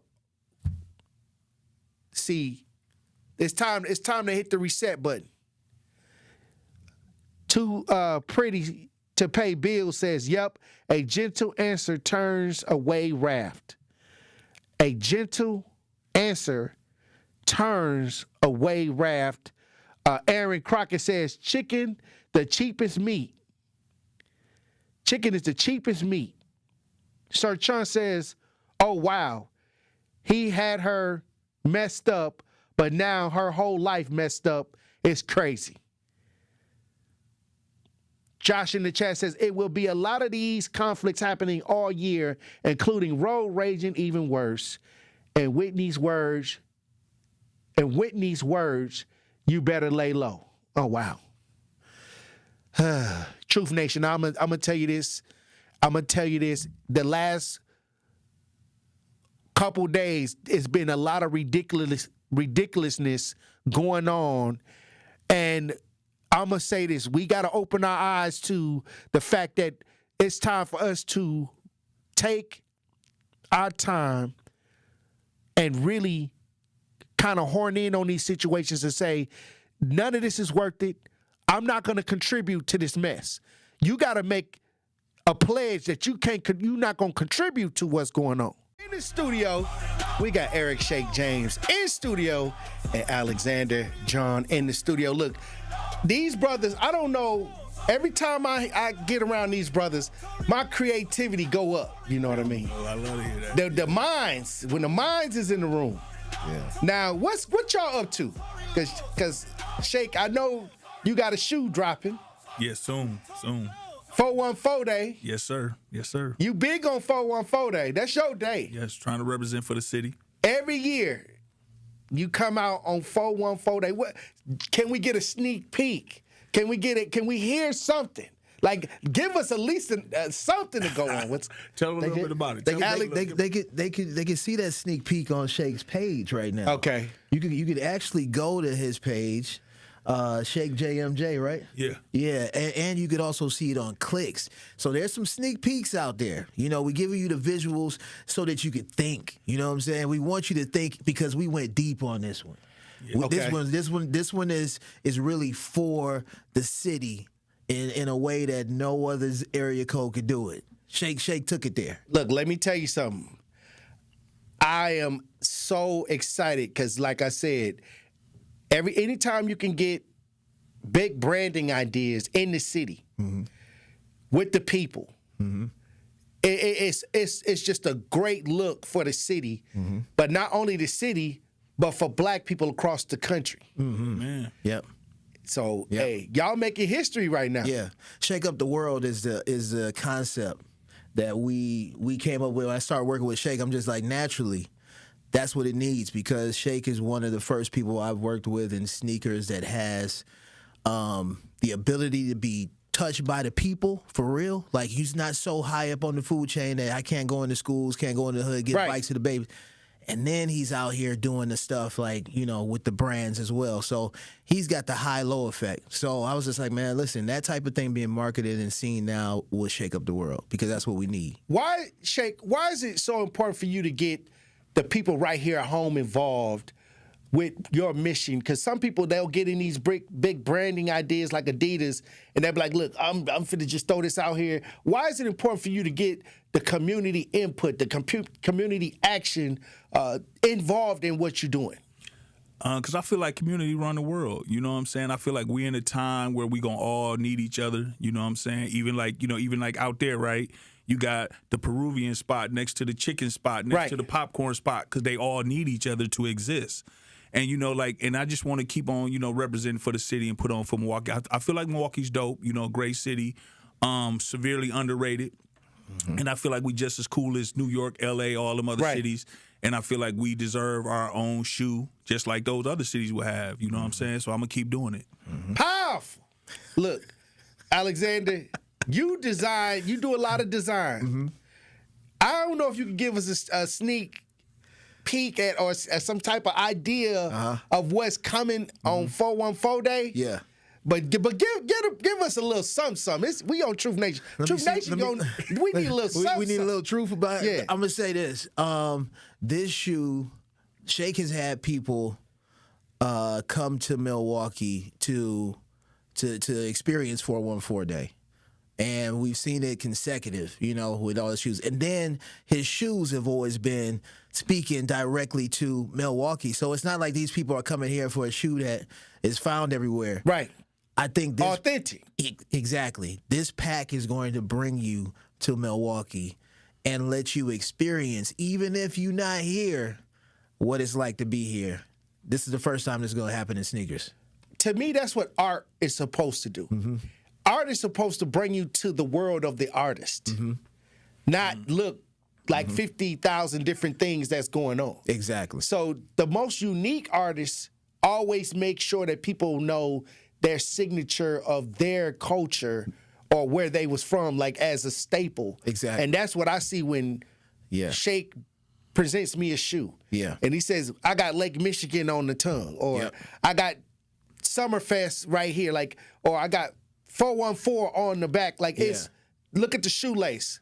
Yeah. Like this is Milwaukee right here. So it's just tailored for the culture, but yet anybody across the country can wear it. Correct. Yeah, it's meant for the story to be told, to be carried, to be appreciated by the people that are from here, but then also for the people who love good stories. There's people who love good movies, people who love a good book. For people in sneakers, this shoe is made for the fan of sneakers and the culture that made it popular, which was storytelling and truth. We wanted this to be the most truthful design to the city, and then also the truth behind the campaign. So there's a lot of, this is just a 100% real, no fluff. This is Milwaukee. This is what it's about. These are the people. I'm super proud of what we were able to do in a year's time. It's gonna look like we planned this out 5 years with the rollout. Remember, bro, last time we started this conversation when we was here with you last year. Right. And I was like, look, just include me. I don't, let me just go around and just, look and see what y'all doing. Yeah. Because I've seen a lot of people get on a certain level of dealing with huge brands, and then the community, they're not visible, or you don't see them that much. Yeah. You're in the school with the kids. Yes. You bringing them shoes to paint. Yes. Who thinks, hey, let me bring some shoes in here so these kids can get a taste of what designing looks like, how to design your own brand. Yep. There you go. And I make sure the kids get the shoes before they even go on sale. Yep. You know what I'm saying? Yep. So instead of me, seeding shoes to celebrities, I want to seed them to a school. You know what I'm saying? So I've just been giving them to the kids first. Yeah. That's powerful. Yes. And that's why I like you. That's why I say, Shake, like when we talk, I just know that you're going to be invested in the youth, invested in our culture with your branding ideas. 1,000%. Always. You've always been like that. And I commend you for that. So thank you. I appreciate you, bro. 1,000. And what's crazy is what I saw was he was doing this without no cameras following. Mm-hmm. It was just the way he is. Like, I found out this past week that he went to another school. Right. He going to school. He's supposed to be doing other stuff. He could be doing anything else. But he's at the school with these kids, really putting hope in the community, man. And because I grew up in that community, it definitely made me say, like, this is the real life work. If we want to save our communities, we got to save the kids. Right. Yep. And what better way to deal with the kids than things that they're familiar with? Shoes, fashion, clothing. I mean, look at some of the music out here that's just tearing up a lot of the ideologies or the moral foundation of a lot of these youth. Yep. But then you could come in and say, hey, look, you can be creative. You can be an entrepreneur. I'm going to show you. Not only I'm going to tell you you can do it, you can put your hands on it. Yeah. You can come and see it. And that's the most powerful thing that you can do to a child. Because once you can place it in their hands and give them the instructions, they can run with it. And many times we don't even get those opportunities. Yep. Never. And these kids who would be anything else now know that they could be a designer too, because that's the kid I was. I didn't go to school for it. And we've seen some hot stuff in these schools, to be honest. Yeah. They're ready to go right now. Talented, man. Yep. Super talented. Alexander, how do you, when you deal with fashion and clothes and idealistically projecting stories through images and clothing, how did you get into saying, okay, I'm gonna tell a story with this? Yeah. And how do you know, like, you go and get a shirt, and then when you show me a shirt, you be like, look at this, this mean that, this from over here, this from that. Like, it's every detail has a story. Yeah. I'm gonna tell you, growing up in a spiritual family, growing up just looking at the way that God created, right? So if I'm made in his image, I'm to create like he created. He didn't create anything without purpose. See, a lot of us go through life feeling because we've been, down, I don't have no purpose, I don't have this. No, that's just a part of life. But you're here for a reason. It's your job to find that reason through the light that you bring to others. So for me, my creative gifts were born in a very dark place. We didn't have all the cool stuff. So God, in that space, I learned that I could create. And then in the process of creating, I was just like, how did God create? Everything that he created is still here. The light is still here. The sun is still here. The moon is still here. They serve a purpose. So when I design, does this color just, when somebody asks me, why you put this color here? I don't know. That don't even sound right. So everything that, when I looked at Shake, the intentional connection to the community, everything that he's doing is truth. So we are to design in truth, and we should be making things that mean something, that have a purpose, so that now when the story is carried, that other person feels purpose in how they said, why they bought it. I bought it because I was connected to this. Here's the part. Here's this. Here's every person that we've let touch the shoes, see the shoes. They're like, I keep on finding more stuff on it, and they haven't even seen the full pack yet. But that's really where it comes from. It's just that ability that I've been given. It's not to be played with in a way where you do something for no reason. And to me, like, when you do something with purpose, it lasts forever. I agree. Now, Shake, what is your message when you create these shoes? What do you want people to walk away at the end of the day with everything that you're doing for the kids, for the culture? What is your message ultimately to the people? Well, the first thing is I want to always inspire the youth, right? I always want to make sure that any shoe or shirt or anything that I do has like positive reinforcing messaging to kids. So like even when I did Day One, right, it was about choosing your day one wisely, right? That was the message in that. Then when I did Twilight, it was about reinforcing the kids. You got to have the confidence to shoot your shot, right? Whether that's standing in front of the class, you stutter because you can't read that good, you need help with math, you're scared to ask. Like, so I always want to keep, reinforcing positive messaging to kids. And so like when the adults walk away with my product, I want them to feel honored, like especially like a 414 day shoe, because that just gives pride to the city. Like Milwaukee, like I said, Milwaukee's a great, I wouldn't be here if it wasn't. You know what I'm saying? Like I would have left a long time ago. I talked to a lot of my friends and they be like, man, you still there? And then when they come here, they be like, okay, I get it now. Like now I understand, because they got this vision of Milwaukee. Like one of my friends thought like when they landed here, we was going to ride through a bunch of fields and see some cows. And then, you know what I'm saying? They didn't know, you know what I'm saying? And then when they got here and they saw and they was like, oh, okay, so now this is this. So so with the 414 shoes, I just want the people to feel pride. I want them to be able to, like, yo, this is us, this is our shoe, we got this, and y'all don't, because they used to do it to us. You know what I'm saying? I agree. Look, this is where I say effective leadership many times is by just being an example and setting standards, And right now, with the shoe game, you're setting a standard right here in the city that, look, you can be a part of these big brands and still be a part of your community at the same time. And you have never turned your back on the city when it came to anything that you was doing. Because I used to ask you, like, why, where you going this week? Like, you used to be like, I'm going over here giving out bikes.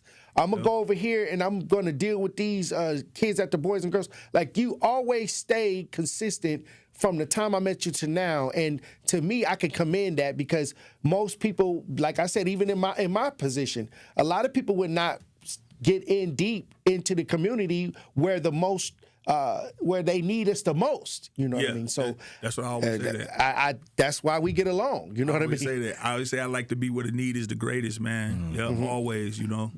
That's what I meant to say. Where the greatest need is. Yeah. Because we want to reach these kids, but a lot of people don't want to go over there. They don't want to go into these schools. They don't want to sit in these classes. They don't want to spend those man hours it takes to develop and kind of instruct almost, because you giving them game. And it's adults that many times when I was coming up, they knew the game, but they wouldn't give us the game. Exactly. Man, that's a bar right there. Yeah, the gatekeeping is real. Right. Yeah, when I see like older guys that said to come to these schools and they see what I'm doing, and they would say, man, where was the shakes when I was growing up? Right. You know what I'm saying? I said that. Yeah. I could have used some shoes, man. My shoes was talking when I was a kid. Let me tell you something. I had them Pro Wings on, them Payless Pro Wings. What? With the slippery rubber bottom. Hey, look, let me tell you something. And in the wintertime here in Wisconsin, I used to slide to school. I used to ice skate to school. Hey, listen, man, you talking some real stuff right now.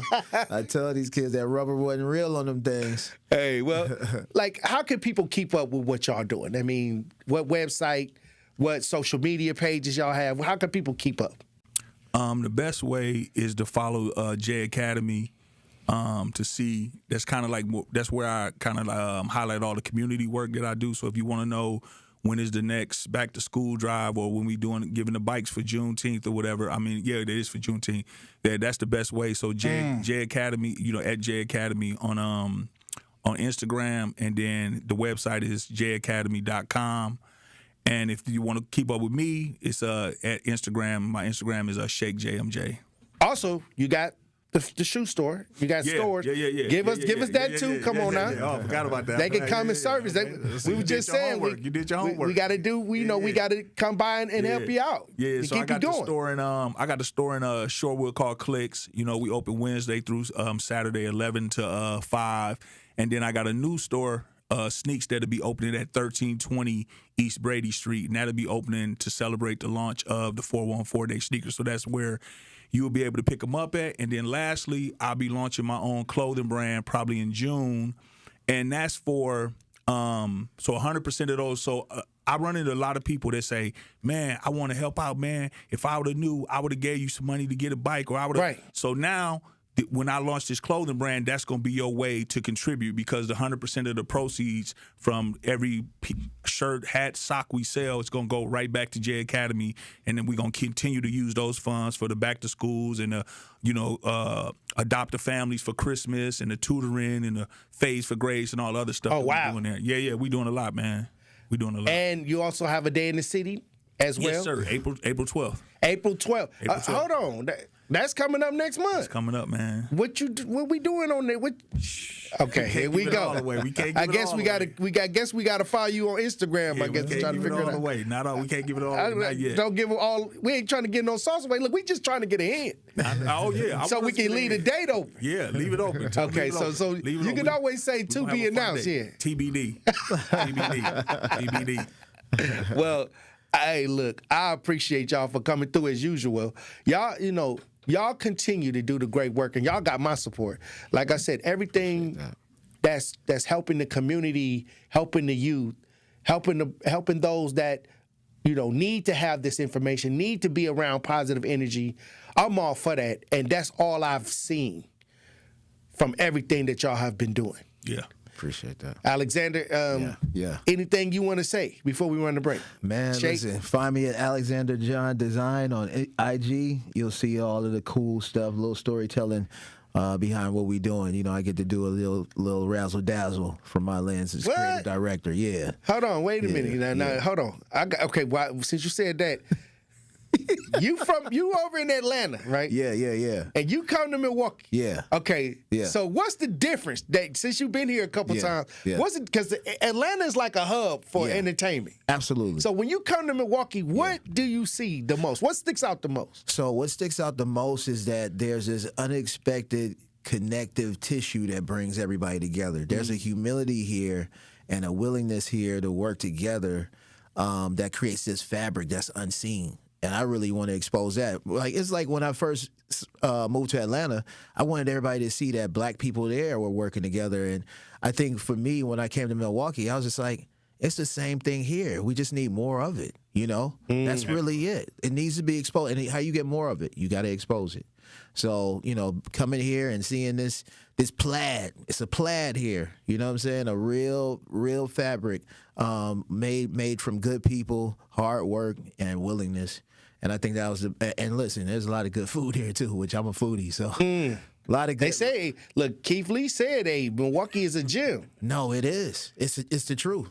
See, we living in it. We just tasting it and keeping it moving. You know, we got high cholesterol on. You know, we out here running around, but we know it's good. You know what I mean? We love the food here. Yeah. Very unexpected, and pleasantly unexpected. Man. So I can't wait to share with the rest of the world, man. Shake, let me get your final thoughts.